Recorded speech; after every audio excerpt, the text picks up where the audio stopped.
This is the Gaomon WH851, and I'm not going to punch around the corners. This is the most affordable entry into the best-in-class drawing experience you're going to get with the best-in-class wireless support. And if you are looking for those things at a price point that doesn't break your bank at $60, I think this is absolutely worth every penny.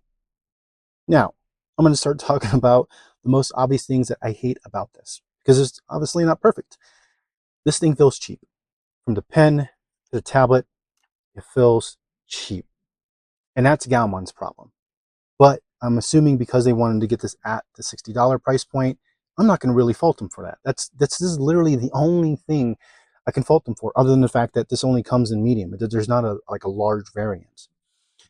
In terms of the cheapness and the design issues that I'm going to bring up, the first one has to be the most obvious, which I will always bring up first, is the pen. This pen is a Huion pen. You can spend the, what is it, like $170 for the Inspiron Dial 2. You can spend the, that has a wireless support that this has built into it. You can spend the $80+ for the Inspiron 2 that it has no wireless support, comes with the same pen. But what Gaomon has done, I think, was a fault of their own. This button layout is too close. I'm assuming that's going to be true for the Huion product as well, but they redesigned this button, and this is where I have my primary issue. To kind of drive this point home, I'm going to show you the Pro Pen 2 from the Wacom product. There's a little bit of a depression before it even clicks. Like, you have to put some effort into actually clicking that button. With the Gaomon product, there is zero depression. As soon as you press any amount of pressure, it instantly clicks. Maybe some people like that, but for me, I'm always accidentally hitting this button. So I just do what most people do, rotate it around and forget these buttons ever exist. And it works fine in that context. But I just don't like the fact that they didn't think about this. Like, even the Pro Pen from XP Pen, the X3 Elite Pro, has a little bit of depression in the button before you even start to make that, initial contact. And it's not so high up either.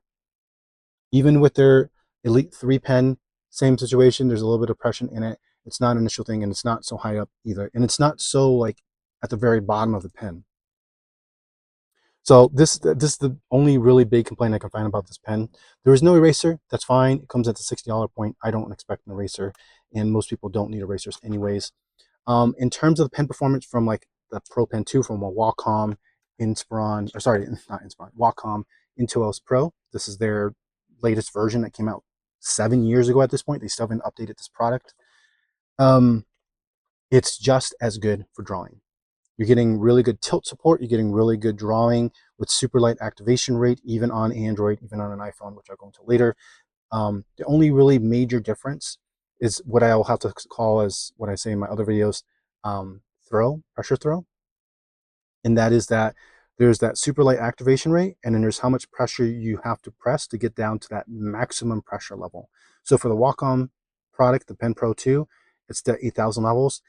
Let's say it goes from the tip of the pen all the way to the back as the amount of grams of force you would apply. It's a lot. You have so much control over every fine-tuned level that you're going to introduce. With the Huion product, even though it's a Gaomon, it's the Huion pen, you have about like half of that available to you. Because if you push any more, you're just going to bottom out to the maximum level, and you can't work beyond any more than that. I don't think anyone needs anything more than that, though. I think if you're just looking for drawing performance, this hits the mark. In conjunction with a felt tip that Gaomon does not sell, you have to buy these felt tips from Huion currently. You put on the felt tip, it reduces that nib wobble to virtually nothing. It has that, still supports that super lightweight activation, and you get that resistance across the actual surface here. Because this is a bit of a smoother surface. You can work without a glove, and it's not going to like sand down your hand. It's fine. It comes with a glove. The glove for me is too small. It's like a small size over a medium. I think it's intentional because it's a medium-sized pen tablet. People with smaller hands are probably going to want to use this over a large. I don't know. But yeah, so surface is smooth. If you buy the felt tips from Huion, it's fine.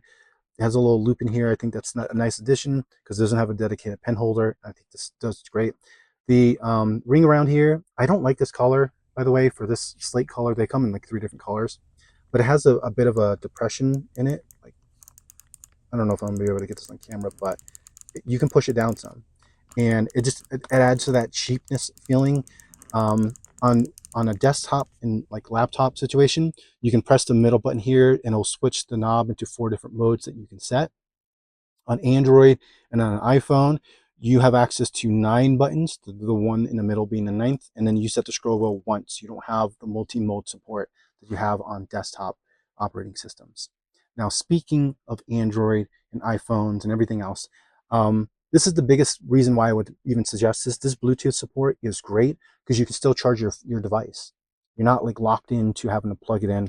So with an iPhone, this is an SE2, when you put it in portrait mode, it actually uses it with the whole surface available to you. You're not stuck into like a little sliver here trying to map, I guess, to like a 1-to-1 thing, and it comes out as a perfect circle. Like you're not having a squashed aspect ratio. And this is only because of high paint. If you're going to use anything else, you may have a different experience. High paint is going to be your best option for using these on a mobile device, whether it be a phone or a tablet. And to give you an example, like an Android phone. So this is the V30. When I do use this on an Android phone, it will go ahead and collapses down to just this bit of aspect ratio. And then when I put it in landscape mode via high paint, it will give me that full access here. And everything's mapped 1-to-1. So you don't have to worry about circles becoming ovals and dealing with squash stuff that's going to affect taking notes and stuff like that. I did also try this on a multitude of other devices. So here I have an S21 from Samsung, worked perfect. Here I have a Kindle Fire 7, the newer generation with the USB-C, worked perfect. I have a Kindle Fire 10, the older generation one here. It worked perfect, so it works on older Android devices. You don't have to have Android 10 or up or anything else like that. And then I tried on an iPad, worked absolutely perfectly. So maybe you cracked your screen, or maybe you don't want to spend that $70 on that pen, on a non-laminated pen display. You can go down the route. The only item I've had issue with when using this pen tablet is, which I gotta go get right now, my Samsung S6 Lite. This is the 2022 edition, and that's because of the S Pen. Any Samsung device that seems to have an S Pen has problems with this pen tablet. I think if you watch other reviews, they're going to make that same remark. Which you don't need to be using this pen tablet with those if that supports the S Pen, because those S Pens come with those products.